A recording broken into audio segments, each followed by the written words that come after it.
Hey everyone, welcome to Physionic. In this podcast episode, I had the delightful experience of interviewing a friend and microbiome researcher, Bern Monari. Bern has a bachelor's in biology and chemistry, as well as just finished their master's in epidemiology and clinical research, and are pursuing their doctorate in molecular medicine, concentrated in genomics. On the topic of the microbiome, they are doing some cutting-edge research that few people, if any, on the planet are doing. I'm certainly excited for you to hear what they have to say because they've had a lot to offer on educating us in microbiome and microbiota therein. As a final word before getting into the interview, Bern is heavily involved in LGBTQ+ science community, and at the end they'll have a few words to say on the topic. That said, all their references and links are attached to this podcast episode, and without further ado, here's Bern Monari educating on the microbiome. Hi everyone, welcome to the Physionic podcast. Off air, we've had a lot of technical difficulties. As a matter of fact, they've almost exclusively been on my end. But today I have yet another honor to have another friend of mine and another fellow scholar on to discuss their research interests, which are going to be focused on the microbiome and microbiota. So this is actually something that I've read studies on all kinds of different things, but I have yet to even crack the surface of this particular topic. So I'm really curious and I'm really interested to hear what my guest has to say. So my guest is Bern Monari. And Bern, would you like to introduce yourself, kind of talk a little bit about your background, your educational background, your research, things of that nature? Yeah, sure. So like Nick said, my name's Bern. In terms of education, I have a bachelor's in both biology and chemistry from this really tiny university at Immaculata, about the size of a thumb. I'm currently literally about the size of a thumb. But I'm currently working on a master's in clinical research and epidemiology, and also a PhD in molecular medicine with a focus in genomics. And then my two major research projects are associations between the sex of your sexual partner and STI. And that's with my master's, and then with my doctorate, I'm talking about working on the genital microbiome of trans individuals. So. Right. Okay. That's why I really wanted to have you on too, because you're doing some really, really specific research that, I mean, when you've talked about it in the past, just in classes and talked about it just in general, it is incredibly specific. So Yes. It's going to be cool to get your take on stuff.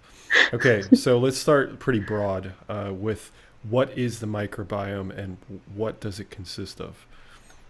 So when you actually sent me this question in advance, I almost screamed a little bit because that is such a complex question. When you think about it really simply, it's all of the microorganisms. Bacteria, archaea, viruses are not really microorganisms because they're not really dead or alive, but they're part of the microbiome. And then also some lower eukaryotes, all of their genomes, so like any genes that they have, and then the surrounding microenvironmental conditions. So we can get into that later, but it's most of the time when you see studies about this, it's the bacteria or the proteins that they're making. But technically the microbiome is kind of closer to the idea of like a biome in ecology, where it's all of the parts of a specific environment, not just one set of living organisms. And it's often, what it consists of is a really complex question that's also system dependent. So the bacteria living on your skin aren't the same as the bacteria living in your digestive tract. So what it consists of depends on where you're asking about. In the organ that I study, which is vaginas, a lot of community state types, 4 of the 5 defined community state types that we know of, are dominated by lactobacilli. And that doesn't mean that 4 out of 5 women have lactobacillus dominated vaginal microbiota. It just means that 4 out of 5 of the categories that women tend to fall into tend to be dominated by lactobacilli. But you tend to find very different species in the gut. So that's a really tricky question, Nicholas. Yeah, I didn't realize it was going to be that complex, but yeah, I certainly understand. When you talk about state types, what roughly are you talking about in that situation? What are lactobacilli for anybody who aren't aware? So lactobacilli, for anybody who's not aware, they are a type of bacteria.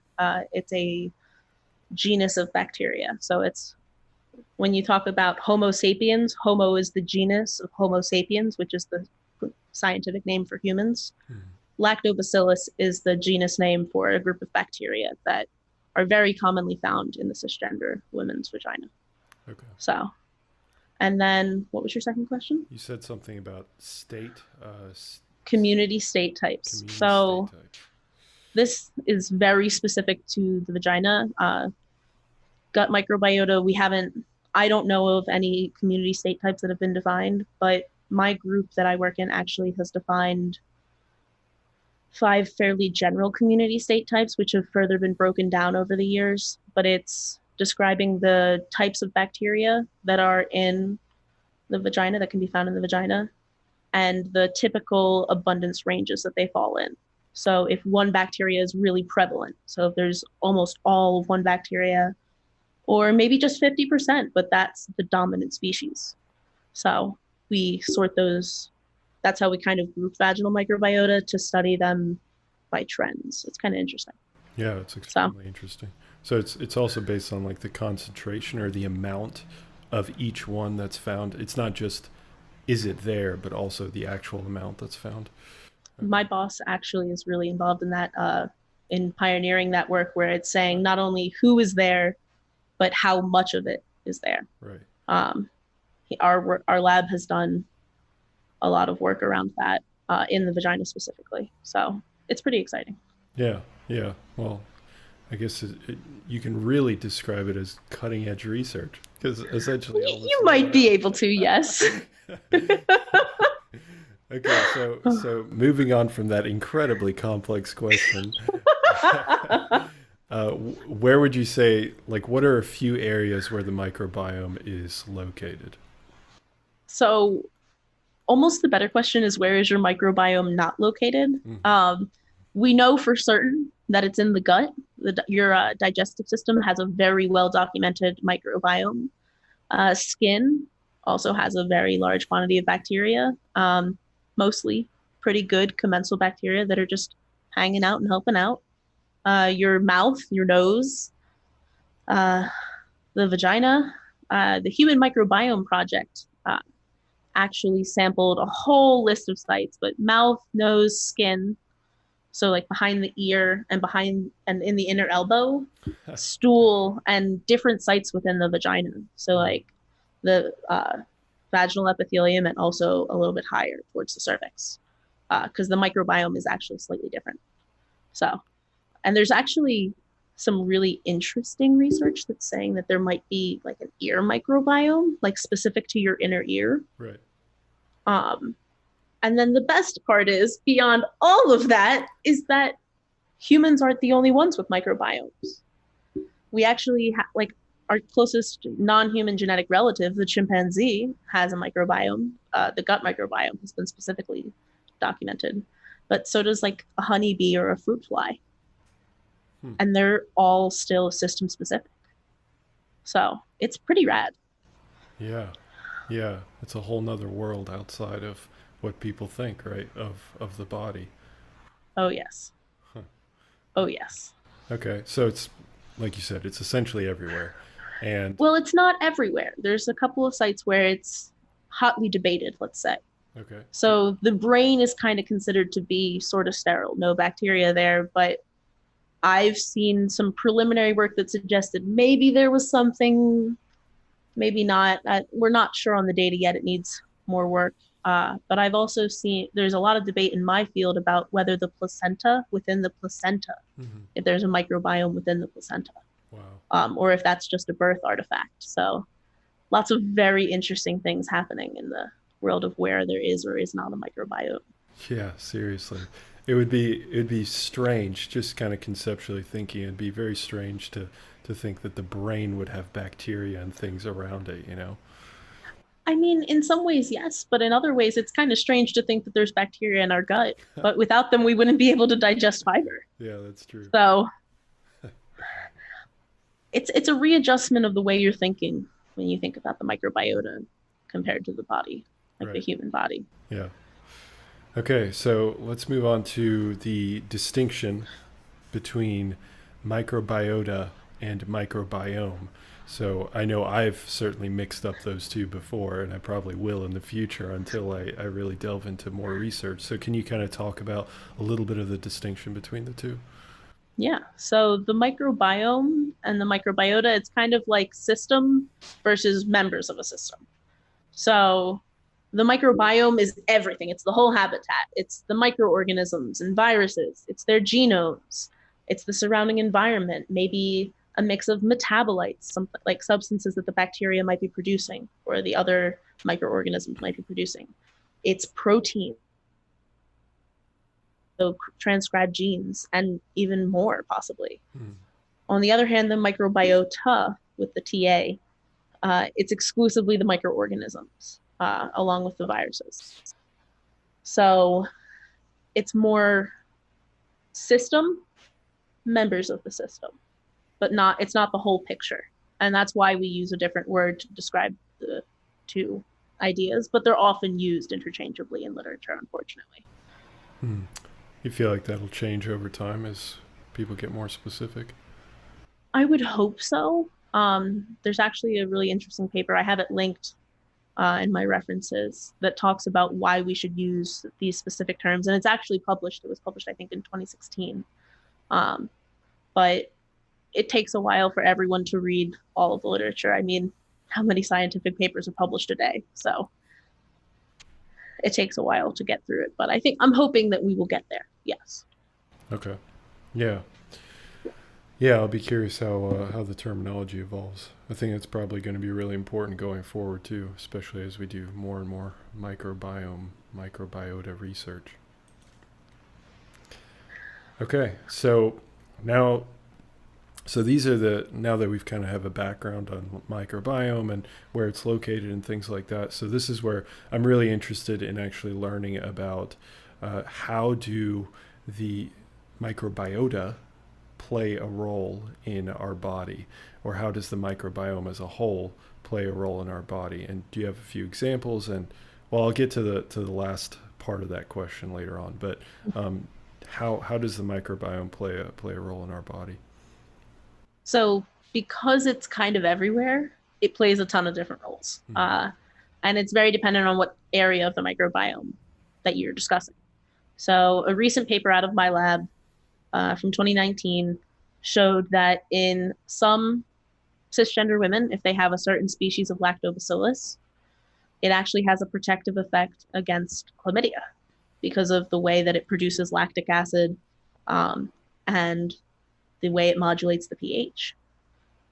In the gut, this is a very widely studied topic. So a whole list of chronic diseases have been linked actually to the gut microbiome. So because I'm really interested in women's health and reproductive and sexual function, there's actually been some recent work that linked the gut microbiota to polycystic ovarian syndrome when they controlled even for obesity, which is one of the things that they haven't controlled for in past studies. Wow. They controlled for obesity, and there is still a statistically significant difference. There's actually also some work that has said that microbial short-chain fatty acids, which is a kind of a product that bacteria might release, certain ones of those can be protective against food allergy. So, I mean, it can play a wide variety of roles in the body. It kind of depends on where exactly you're thinking. Okay, but you're saying that most of it has been studied in the gut specifically. A lot of the work has been done in the gut. I think it's because it's a little bit easier to sample the gut, perhaps, by getting a stool sample than it is to ask someone to swab themselves on a fairly regular basis. I think that it's slowly starting to expand as we realize more and more of where the microbiota is, but there's a lot of work being done with the gut right now. Okay. I think one of the earliest things that I'd ever heard was that the gut had a connection to the brain, specifically the microbiota in the gut had some sort of connection to the brain, which I found really interesting. Obviously, I didn't have time to read into it, but the fact that that could have implications on things like mental health, like depression, is really powerful. I think that's the part for me that's the most exciting, the most interesting, is that we learn the body in a classical way, right? What the channel is about, right? From the macro to the micro, in a classical way. But now that we're introducing this kind of symbiotic relationship that we have, I think that's incredibly fascinating. I'm really excited to see where things go. I think that what's really sparked this increase of research into the microbiome has been the advent of next generation sequencing technology. And I'm definitely not the expert on it, but I mean, I just found out the other day that the next set of sequencing experiments that I'll be running will be on an entirely new machine, because the machine that we've been using for a couple of years, it's not the new standard. And that's the way it's been. When I interviewed here at University of Maryland, where Nick and I are both students, they showed us kind of like their history of machines that have gone out of use, like I think it was the Roche 454 that a lot of sequencing was done on in, I think, the early 2010s. But now it's just kind of sitting there as a memorial to all of the work that was done on it. So yeah, speaking sequencing technology is going crazy fast right now. Yeah, it really is. That's a really good point. I remember when I interviewed at the University of Florida, they brought us to this room, and the entire room was filled with machines, and they just pointed out to each one. They were like, they're all outdated. And then they pointed to this tiny machine, and they were like, that's the one that we use now. It's pretty stunning how much things have changed and how much things are still changing. I think that that's the thing that really gets me, is that things are changing every day. Every day there is something new and exciting coming out of our group. I mean, at the Institute for Genome Sciences. So it's quite wonderful. Great. So we've talked about how the microbiome kind of plays a role and whatnot. Can you talk a little bit about potential negative effects that come from the microbiome? So this is really interesting, and this kind of goes into your next question too. So if you want to prime that too, you probably should prime them both, because they kind of go together. Okay. Yeah, I was going to ask, are there ways of actually helping our microbiome long term? So this is one of the coolest things about microbiome research right now, in my opinion. Mm-hmm. Not the most interesting, but one of the coolest. So there is this bacterium, Clostridium difficile, and it can cause really bad stomach upset, gastrointestinal distress, because it releases a certain type of toxin. So we've shown that antibiotics can clear the infection, but in people who are really sick or immunocompromised, they tend to develop recurrent infections. Almost 20% of the individuals that are given antibiotics develop recurrent C. diff infections, as they're called, kind of shorthand. So there's been a significant push of science using fecal microbiota transplant to treat these recurrent infections. So essentially what happens is they take a stool sample from a healthy donor and they give it as a pill, essentially, to somebody who has a C. diff infection. And the success rate is actually really good. And you're making a grossed out face, and I understand the idea of a poop pill is not the most appetizing. It's got to be on the lowest level of appetizing. You need to understand that C. diff, it's awful. It's I hate to be like this, but it's diarrhea. It's extreme cramping, and you feel miserable. And then a good bit of the time, that fecal microbiota transplant means that you go from suffering maybe several times a year to it not coming back. And that can be really life-changing, you know? And then, so that's one example, but there's actually other really cool examples too. So bacteria that can be harmful in one setting can be really just kind of neutral in other settings. So have you heard of a staph infection before? I have, yeah. So for those who don't know, a staph infection is from a Staphylococcus bacteria, another genus of bacteria, can get into the body and cause an infection. And it can make you really sick. And if untreated, it can actually lead to sepsis and death. Luckily, it's fairly easily treatable in most cases with antibiotics. But Staphylococcus species live on our skin all the time. Mm-hmm. They're actually one of the more common species on our skin. So the problem is not that when they're on their skin, the problem is when they get beyond the skin due to some sort of trauma, like a scrape, a cut, or a lot of times when people go into the hospital and they need a catheter, that's a common site of infection. That's interesting. If it stays in too long, even if you're being really careful, it's one of the biggest things. And this isn't something I'd actually planned on talking about, but MRSA. I don't know if you've heard of MRSA. So that stands for, I think it's methicillin-resistant Staphylococcus aureus. And it's resistant to a specific antibiotic. And it makes it a lot more dangerous because methicillin was the original treatment for Staphylococcus infection. So that's something that they're actually dealing with a good bit right now in healthcare, is the rise in MRSA infections.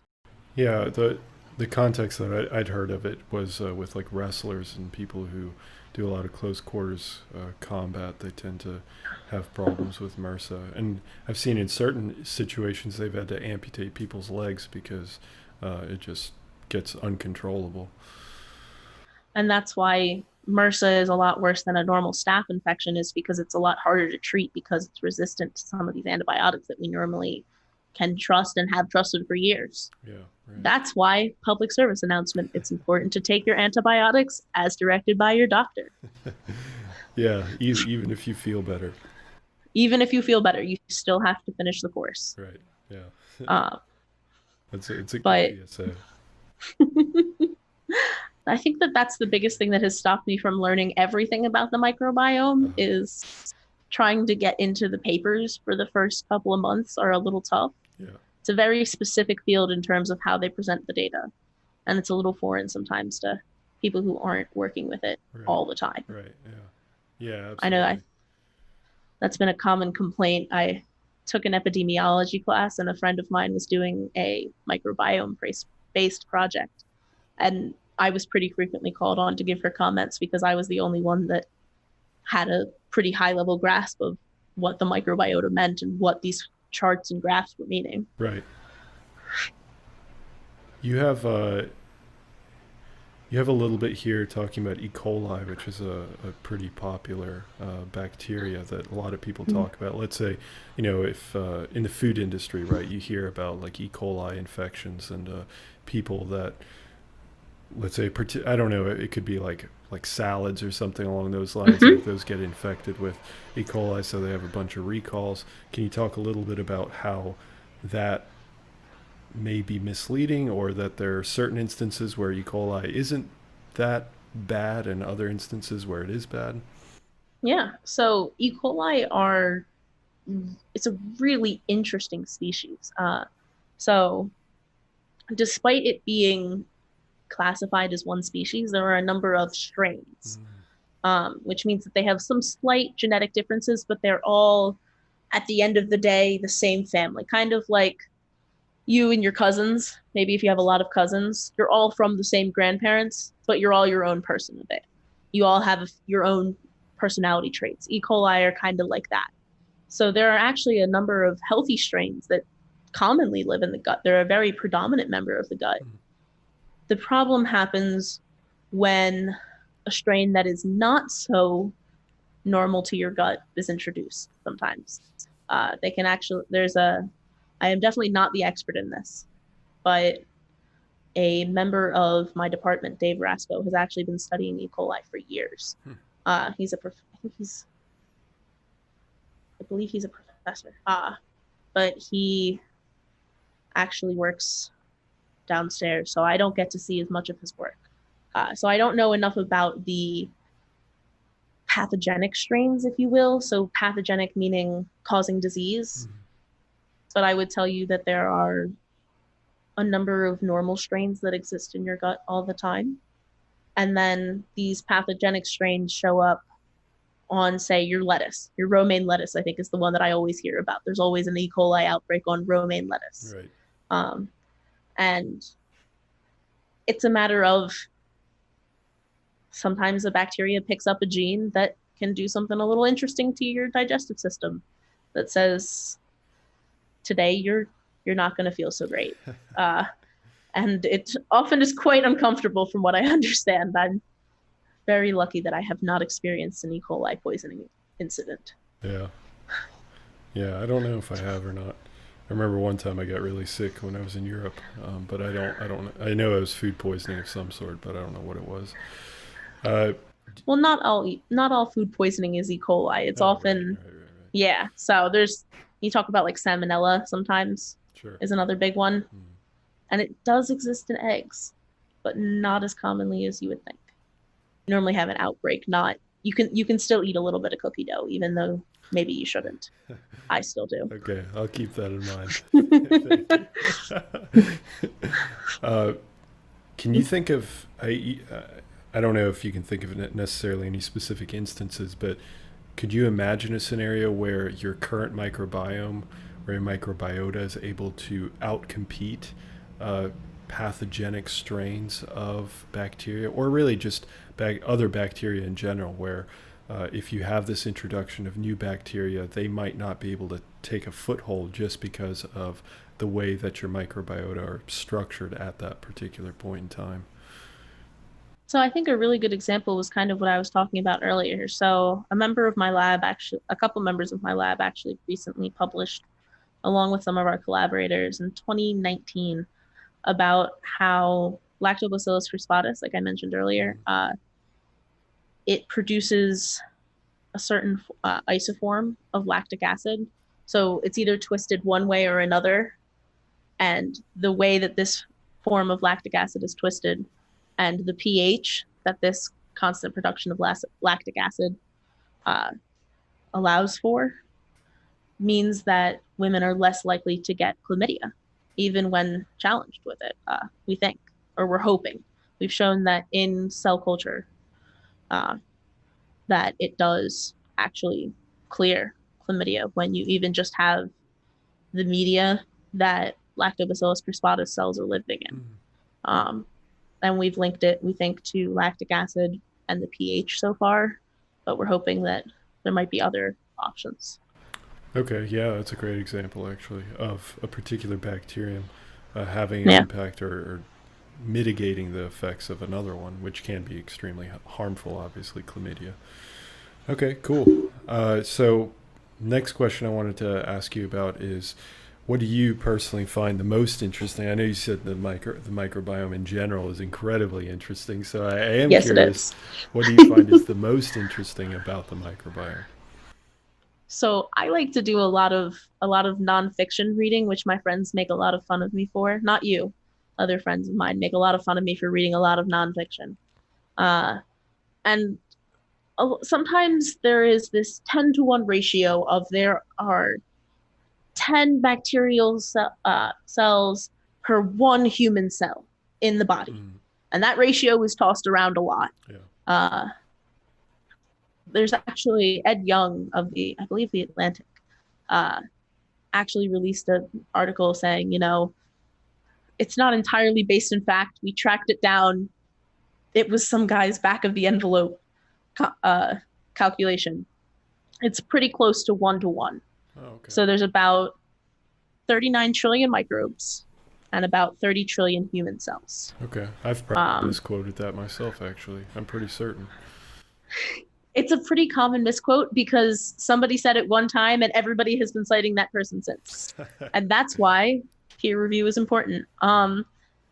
So I really think that because they represent such a large portion of our biomass, of what's alive as us as humans, they're part of us. And we're almost seeing, as we realize that there's more there, that they're almost their own organs. They're these organs that we hadn't realized we had. Mm. And I think that that is the most interesting thing about the microbiome, is that there might even be more genes from our microbes than from us, our host, the host, you know? Meaning that their influence could be just as great or greater than our own genetics. So I think they're pretty neat. way to give this incredible, like this amazing statement about this entire world aside from our own. And then you go, it's I pretty think neat. they're neat. Well, I definitely have to concur. That is incredibly cool. Okay, so kind of as a last question, where do you think that the research is going to take us, especially in such a young field? So in the future, studying the microbiome. Like you kind of said, I think the future is all but limitless. I mean, we're just starting to scratch the surface of what we could understand. And there's already a scientific journal dedicated to the field, at least one, called Microbiome. Wow, they got creative. Very creative. It's a pretty well-respected journal, I will tell you that. I mean, I'm sure. science and nature are not very creative either. No, that's true. But we're very to the point as scientists. This is the journal about microbiomes. But I think that with us just starting to scratch the surface and all of this technology that's evolving literally every year, there's something new. And it allows us to make new discoveries, ask new questions. I think, like I said, that I suspect that future students will kind of be taught that, you know, the microbiome, certain areas of it function like an organ, with each set having its own set of genes, regulatory abilities that kind of work together with your body, the host, to make life happen. I mean, I briefly mentioned, you know, fiber. We couldn't digest fiber without microbes. What else are microbes doing for us that we don't know yet? So I think that there's also a really great opportunity to see how our microbes interact with our body. So that's some work that I'm really interested in. And I know a lot of immunologists are really interested in how microbes, which we've been taught to think of as disease-bearing and dangerous, how they're actually crucial for our life, and how we could maybe manipulate those microbes, kind of like with prebiotics or postbiotics, to maybe improve our therapeutic options. Like with C. diff, you can make a C. diff infection go away. What else can we do with microbial technology? You know, I think that that's really where the field is heading. Yeah, I really like your thought on it being a whole new organ system. That would be, that doesn't sound at all far-fetched to me. Yeah, absolutely. I think that it's incredibly possible. I think that the work is already there. The foundation is being laid. It's just a matter of when will it get to the educational system at this point, quite honestly. Yeah, right. Yeah, cool. Thanks for sharing. All right. Well, we are at the end, but I did want to kind of open the floor for any closing remarks on your end, if there's anything that you want to plug, anything that you want to mention. And thanks for being on the podcast. It's definitely going to be really interesting. I'm very much looking forward to everybody's opinions on this particular topic. Hey, it's a good one. It's, like I said, it's one that I have done zero reading on yet. So I'm looking for you can expect to hear from me in the future with random papers. Did you know this? The best part is that the odds are I won't know, because microbiome research is just expanding like that. I think, though, I'd really like to thank my scientific mentors. My current one's Becca Novak at the Institute for Human Virology, and my co-mentors Hervé Tetlin and Jacques Ravel. The three of them have been a really important support system, especially in this last year. And I didn't really talk much about my work with the LGBTQ plus community, but you may have noticed at the beginning that Nick used they them pronouns for me. So I do a lot of work in that field. So I would highly suggest considering donating to your local shelters for trans folks, especially because it's definitely not the safest to be in a shelter in the first place. And if you're transgender, it's already a little harder. So if you have the funds to spare, I would definitely say to donate. The one I like here in Baltimore is Baltimore Safe Haven. So that's my plug. But I've given you all my references so that your listeners can learn more. And Nick can also pass along any questions to me if you have any questions, y'all. Right. Yeah. Yeah, that's great. Yeah, you sent me. You came more prepared than anyone else in the history of the podcast, as you came with the answers already filled out and with a series of 13 references, so that people can go through them. So, if you're listening to this, then the podcast is live. So I'll have all these references up, so you can pour through them at your heart's content. Anyway, thanks for being on the podcast, and for anybody listening, I will hopefully have the pleasure of speaking with you next week. Thanks for having me, Nick. My pleasure. See ya.